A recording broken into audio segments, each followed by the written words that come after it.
तेरी तरफ देखता हूँ, अपने 5 बच्चे देखता हूँ और ये भी देखता हूँ कि आमदनी का कोई साधन नहीं है और मैं भी तुझे कुछ देके नहीं जा रहा हूँ।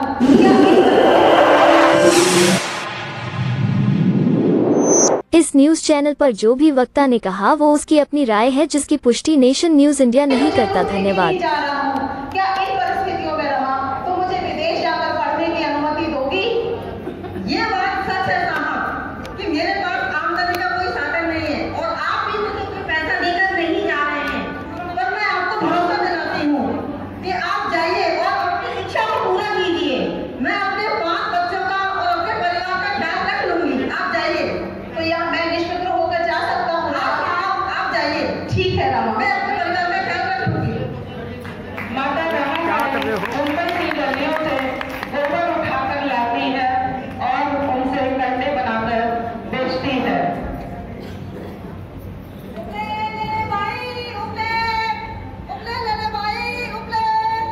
जो पैसा आता था उससे वह अपने और अपने बच्चों का पेट पालती थी।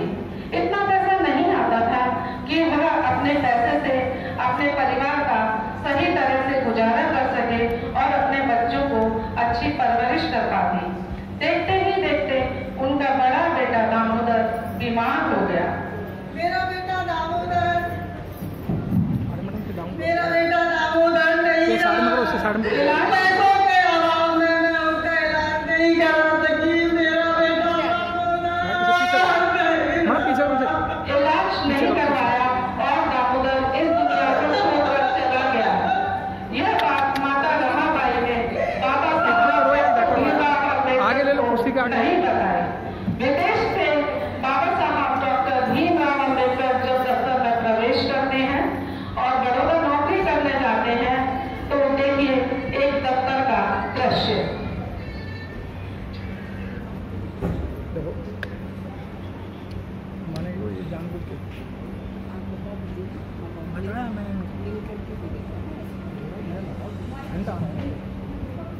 दादा मुझे जरा वो फाइलें देना। ये क्या तरीका है? क्या फाइलें इस तरीके से दी जाती हैं? साइड में और साइड में। आंबेडकर, भले ही तुम पढ़ लिख कर लंदन से वापस आ गए, अच्छे कपड़े पहनते हो, अच्छी डिग्रियां लेके आए, लेकिन इसका मतलब ये नहीं कि तुम हमारी बराबरी पे आ गए। तुम आज भी नीच हो और तुम्हारे साथ काम करने से मेरा धर्म नष्ट होता है। क्या मेरे साथ काम करने पे तुम्हारा धर्म नष्ट होता है? तुम्हें पता होना चाहिए कि मैं तुम्हें अभी नौकरी से बाहर कर सकता हूँ। हाँ, ये बात मुझे भली भांति मालूम है कि तुम मुझे नौकरी से निकाल सकते हो, लेकिन फिर भी मैं दोबारा से कहता हूँ कि तुम्हारे साथ काम करने से मेरा धर्म नष्ट होता है। इस अपमानजनक स्थान पर मैं और अधिक नौकरी नहीं कर सकता हूँ।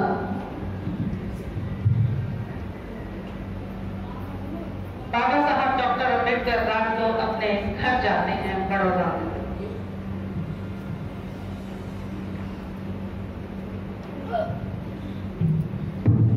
दरवाजा खोलो, दरवाजा खोलो। क्या कर रहे हो? ये क्या कर रहे हो? चलो निकलो यहाँ से। मेरा सामान जो फेंक रहे हो, मैं रात में कहाँ जाऊंगा? चाहे कहाँ जाओ, मुझे नहीं पता था कि तुम नीचे जाती हो। इतने अच्छे वस्त्र पहनकर मैं तुम्हें यहाँ पर नहीं रख सकता। लेकिन अरे कम से कम रात में तो रुकने का मौका दो। इस रात में मैं कहाँ जाऊंगा? नहीं, जहाँ जाना चाहो, लेकिन मैंने यहाँ पर पूरा घर पवित्र कर दिया है। निकलो यहाँ से तुम। बाबा साहब 11वें भी दिन अपनी नौकरी छोड़कर इस्तीफा दे देते हैं, अपने घर के लिए निकलते हैं और बड़ौदा के रेलवे स्टेशन पर पहुंच जाते हैं। वहां उनकी ट्रेन कुछ घंटे बाद आने वाली थी तो बाबा साहब एक पेड़ के नीचे बैठ जाते हैं और सोचते हैं। मैं पहले यह सोचता था कि हमारे लोग मरे पशु उठाते हैं, उनकी खाल खींचते हैं, उनका मांस खाते हैं। हमारे लोग दूसरों की टट्टी को अपने सर के ऊपर उठाकर फेंकने का काम करते हैं। मेरे लोग गंदे रहते हैं, उनके पास पहनने के लिए अच्छे कपड़े नहीं हैं, उनके पास पैसा भी नहीं होता है। तो हो सकता है यह लोग हमारे समाज के लोगों के साथ ऐसा बुरा व्यवहार करते हैं। आज तो मैं विदेश से पढ़कर आया हूँ, वहाँ से उच्च शिक्षा प्राप्त की है और यहाँ पर एक अधिकारी बनकर आया हूँ। जब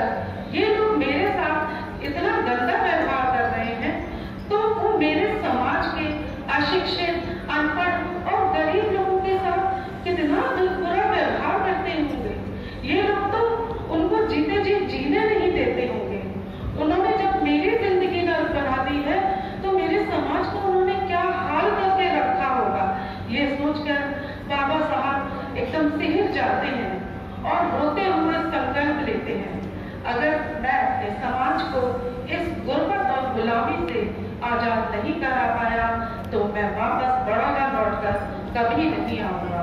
और बाबा साहब घर चले जाते हैं। बाबा साहब घर पहुंचकर अपने साथ ही बड़ौदा की घटना को माता रमाबाई को बताते हैं।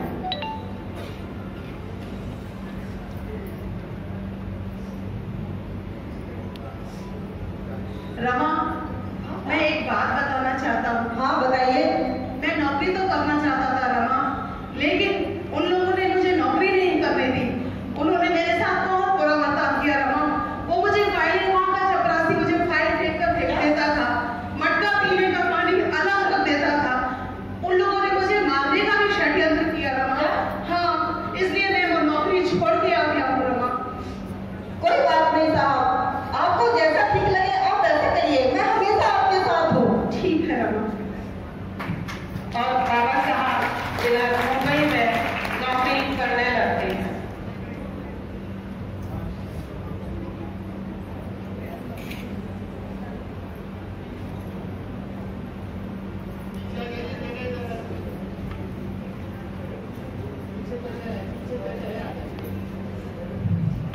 बेटा राजरतन, बेटा राजरतन, आंखें खोलो, बेटा राजरतन, आंखें खोलो।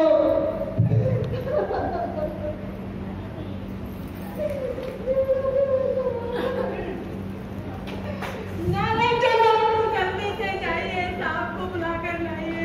क्या हुआ? क्या हुआ? क्या हुआ? क्या हुआ राजरतन को? क्या हुआ? क्या हुआ राजरतन? क्या हुआ? अरे ये क्या हो गया? ये क्या हो गया?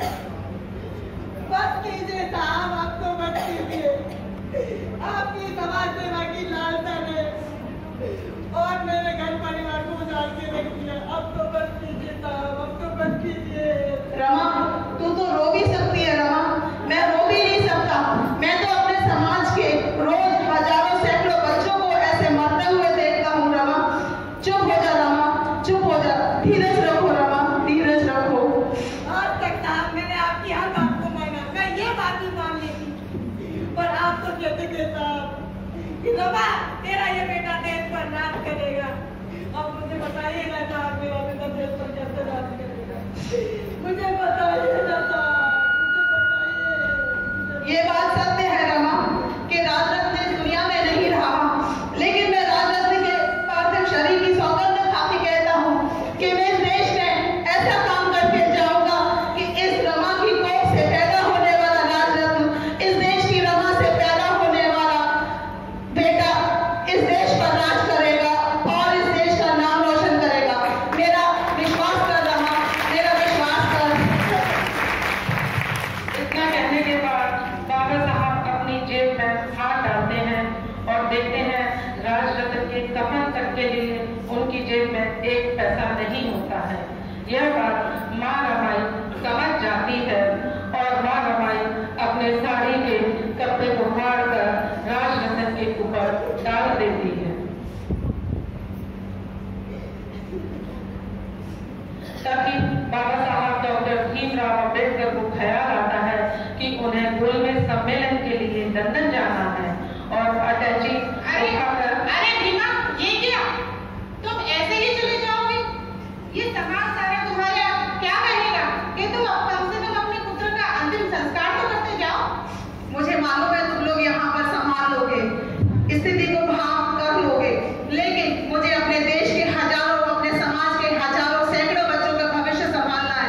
इसलिए मुझे काम करना होगा, मुझे जाकर पढ़ाई करनी पड़ेगी। मुझे जाने दो, मुझे जाने दो। यहाँ पर तुम संभाल लोगे, उनका भविष्य संभालने के लिए मुझे जाने दो रमा, मुझे जाने दो रमा। और बाबा साहब राजरत्न के पार्थिव शरीर को छोड़कर लंदन के लिए निकल जाते हैं। तभी पीछे से उनका भाई दौड़ कर आता है और उनको बुलाने का, मनाने का कोशिश करता है, लेकिन बाबा साहब अपने समाज के लिए भाई की और परिवार की एक नहीं सुनती है। आज हमारा समाज और हमारे बच्चे और हम लोगों को जो अधिकार और हक मिले हैं वो बाबा साहब और माता रमाई के त्याग और संघर्ष की वजह से मिलते हैं। आज हम अच्छे कपड़े पहनते हैं, अच्छी शिक्षा लेते हैं और नौकरियां करते हैं। इसका श्रेय केवल और केवल बाबा साहब डॉक्टर भीमराव अम्बेडकर को जाता है। इस प्रकार बाबा साहब और माँ रमाई हमारे के साथ प्यार करते हैं और आज हम और आपको वीर अम्बेडकर के मकाम पर देश की राजधानी दिल्ली में एक परिवार की तरह लाकर खड़ा किया है।